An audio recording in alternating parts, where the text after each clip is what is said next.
goddamn button.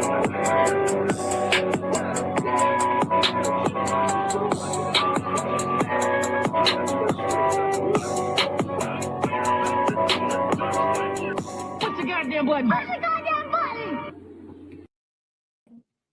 Last Wednesday at the Tim Hortons on Ice Way in Fort Wayne, where an older woman died shortly after. Police say the decision to release footage stemmed from, quote, a dangerously false narrative from the initial video clip of the altercation that's been circulating on social media. Wayne 15's Taylor King walks us through the footage from the events of May 13th. Taylor. The Allen County Coroner's Office previously said it would not disclose details, but a report released today coincides with the FWPD statement officially identifying the woman as 75-year-old Anita Grayson. Fort Wayne Police says they released limited information about the case out of respect for Grayson's family. The footage itself has no audio, but FWPD narrated the events in a press release. We want to warn you, the footage can be disturbing to some viewers. Around 8:09 a.m. May 13th, Anita Grayson entered the Tim Hortons on Ice Way to address an issue with an order she had received through the drive-thru. Once inside, according to FWPD, she began berating a 17-year-old employee there. A 20-year-old shift lead then stepped between Grayson and the teenage employee and repeatedly tells Grayson to leave. Wayne 15 is slowing down the footage to see the events clearly. The shift lead then placed her hand against Grayson to block her from the other employee.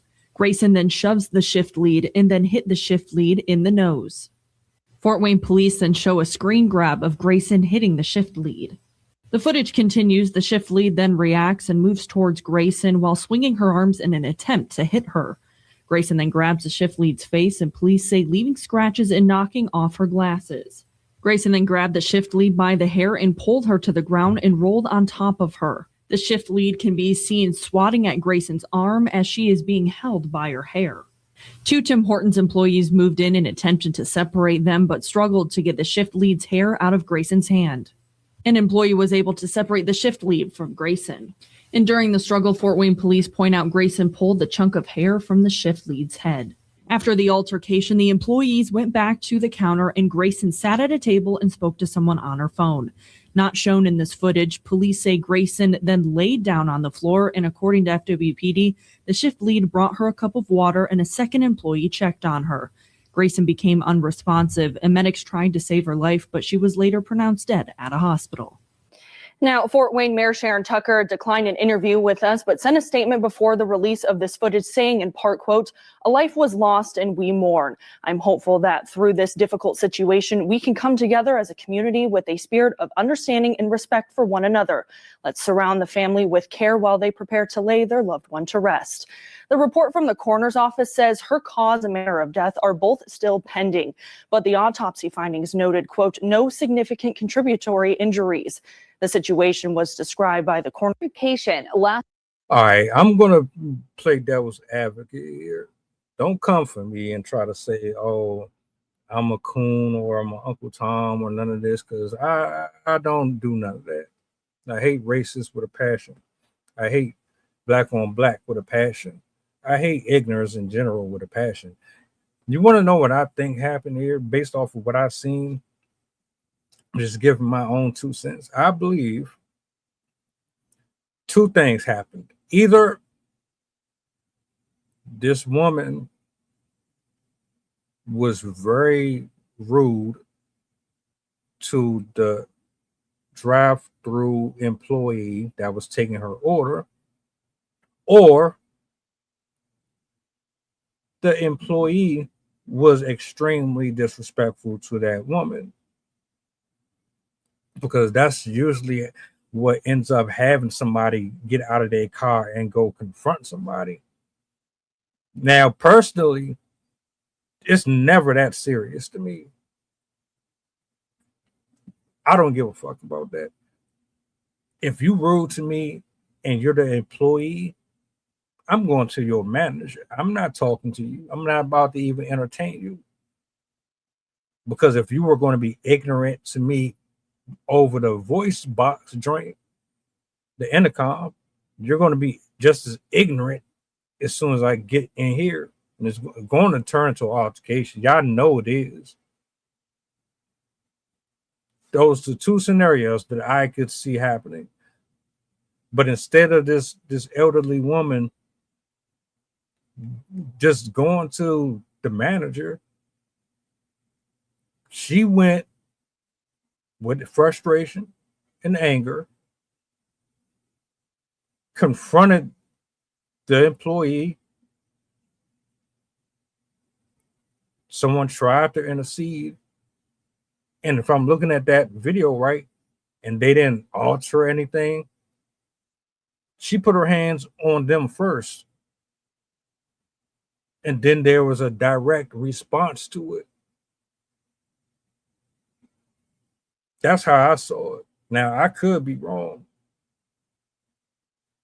You can't put your hands on people just because you don't like what they say.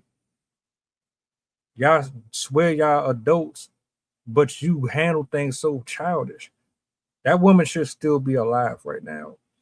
Now, what I was looking for in this video was a gang of employees jumping on her. That's not what I saw here. What I saw was her confronting them, just like many do when they pissed off. Someone attacked someone, the other person tried to intervene. In reaction, they ended up on the floor. All of this could have been avoided. I'm not crashing out over no fast food, my nigga. I'm not. It's not that serious. But see, I had a conversation with somebody the other day, and I'm like, man, clearly people are just miserable. It's like if you work at a fast food restaurant, you ain't happy.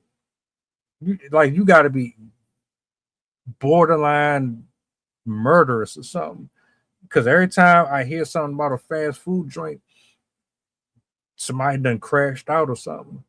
And my condolences to the family. My deepest condolences to the family. And if this was a situation where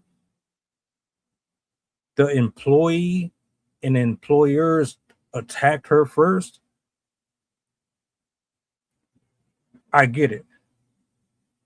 That ain't what I saw. If the employee jumped out the window, and I mean that metaphorically, and was talking over the intercom some mess, there should have been disciplinary actions taken. There should have never been a confrontation between this woman and anyone other than the manager, period.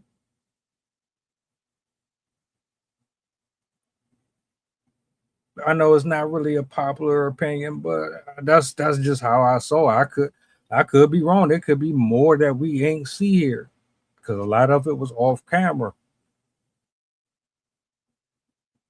That's what I would be interested in knowing. What happened off camera? Because you telling me they gave that woman something to drink and this, that, and the third. But how the hell did she just die from what I just watched? I mean, she's up in age. I just can't see somebody dying off of that alone. I digress. I guess we'll see what happens in future weeks. What do y'all think about this? Was this justified? Was this, or could this have been handled differently? What do y'all think?